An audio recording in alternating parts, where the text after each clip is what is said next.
These two questions can really change your relationship with anxiety. If you ask yourself these questions with everything you're anxious about and really think it through, they're two simple questions, pretty much with a yes and no answer, and the answer leads you directly to what you should do. Question number one, is the situation I'm worrying about actually dangerous? And I mean, is it dangerous for you? Because if it's dangerous for somebody else, that's a little bit more complex. I'm going to address that towards the end of this video. But right now, this problem, is it dangerous for you? If the answer is no, that leads to a very clear answer, which is that you don't need the fight, flight, freeze chemicals that your body is generating. Now, I know it's not always super easy to calm that chemical reaction down, but there are ways to do it. I have a bunch of videos on it, but that's where you begin to implement some somatic or behavioral changes that help your body begin to feel more safe in the moment. And when I said it's important to really think these questions through, if your answer is no, it's not dangerous, like physically dangerous for you, it might still be a problem, but it's a problem that needs a different kind of problem solving. And our anxiety always wants to tell us it's necessary. So we actually have to sort of disconnect from the anxiety and be like, this is a real problem.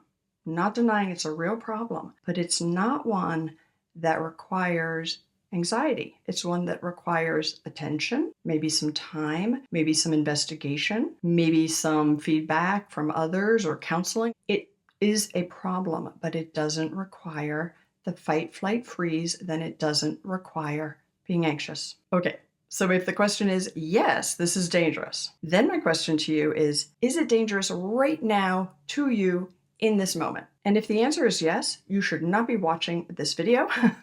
If the answer is yes, you should be fleeing, fighting, or freezing. So our fight, flight, freeze response is needed and necessary. It's driven by our amygdala. It's an old part of our brain. It's deep in there. It isn't necessarily connected to higher level thinking. It's not necessarily connected to risk assessment. It's an immediate, quick reaction that senses danger and wants you to fight, flee, or freeze. So if your problem is dangerous, it's dangerous right now at this very instant, you need to flee, fight, or freeze. But if it's not dangerous this very instant, you don't need the anxiety chemicals. I'm going to give you a couple of examples here that I think will make this more clear, but please comment below with whatever example you want to bring up. But I'm going to share with you what people will generally say back to me when I share this framework with them. Because even if it is a serious, potentially dangerous problem, if it's not happening right now to you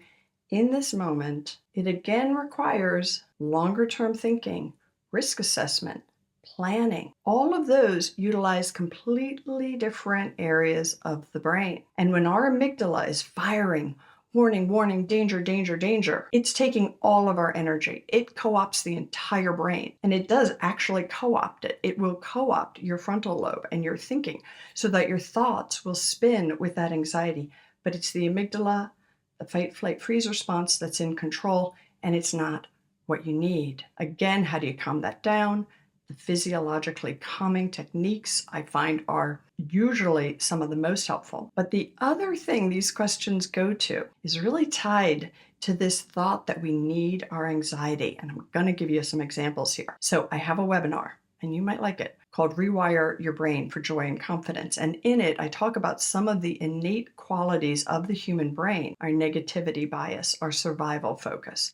Some of these well-proven tendencies and preferences of our brains that common to all humans that can really lead to anxiety. And in the webinar, I give an example. We start talking about the survival focus, and then we talk about how the survival response is not needed for most of the problems we face. And I will always get questions or comments like, but I might lose my job, and that is survival related.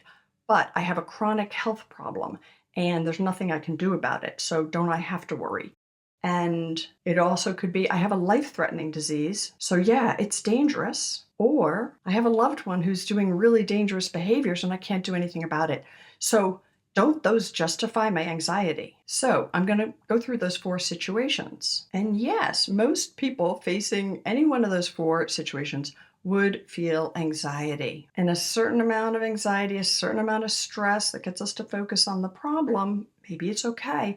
But if it's full-blown fight, flight, freeze chemicals, adrenaline, cortisol, etc., full-blown anxiety, it's not helpful for any of those. And it's not needed for any of those. So I'm not saying it wouldn't be normal, and I'm not judging here. I'm just saying there are tools, and the tools are the same no matter how serious the problem. So to the person who on my webinar said, yeah, but if I lose my job, my life is threatened. I can't eat, I can't pay my rent. It is, my life is threatened. Yes, but it's not threatened in the moment. So to solve that problem, if you feel like your job isn't going well and you might lose it, you need longer term thinking. And you might say, I don't have a lot of time. Well, you don't need a lot of time. Longer term thinking could be a week, it could be a year, but it's going to require planning, action steps, and we think and problem solve the best when we are in an alert but relaxed state. I talk about this in my webinar as well as my online program, Roadmap to Joy. Most of us don't even know what that means, alert but relaxed. But yes, we can achieve an alert, we're awake, we're focused, but we're relaxed.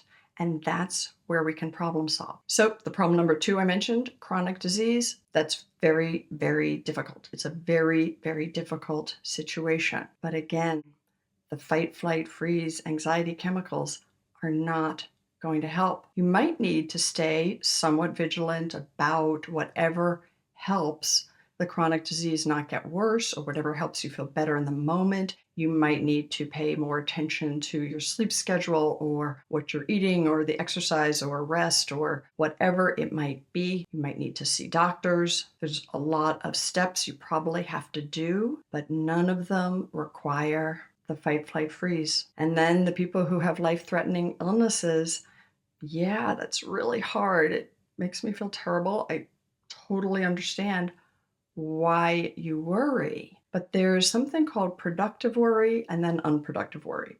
Our anxiety is almost always unproductive worry. We can do nothing about it, right? Productive worry is, okay, I got to research. If I don't like what my doctor is telling me, maybe I need to get a second opinion. Maybe there's nothing I can do and I have to accept that and make sure that I'm living the way I want to live until that day comes. So there's, it's too complicated to address what exactly you have to do if you are facing something like that. But if you can do it from a place of focusing on what you have control over, some sense of spirituality, right? So people who have religious beliefs can be very helpful in these situations.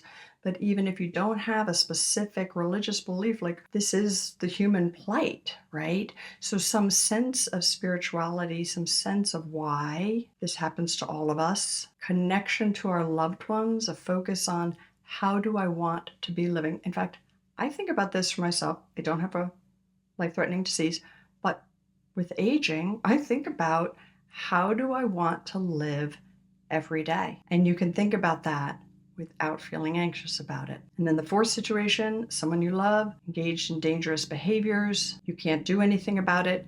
Yep, most people would worry in those situations, right? But again, productive versus unproductive. We don't like to accept our powerlessness. So when we are powerless over a situation that's very sad, we don't want to feel that sadness. We don't want to feel the powerlessness. So we're going to get anxious and we're going to think there's something we can do, and we're going to go around and around and around and worry about it. Okay. Let me know if this makes sense, because it's just so interesting that whatever perspective, whatever problem somebody has, when I talk through these techniques for dealing with anxiety, they'll be like, oh yeah, well, that makes sense for those problems, but not for the one I'm facing. And really, the techniques, they're all the same, whether the problem is big or small. All right, let me know if this was helpful. Let me know what questions you might have, and I'll see you next week.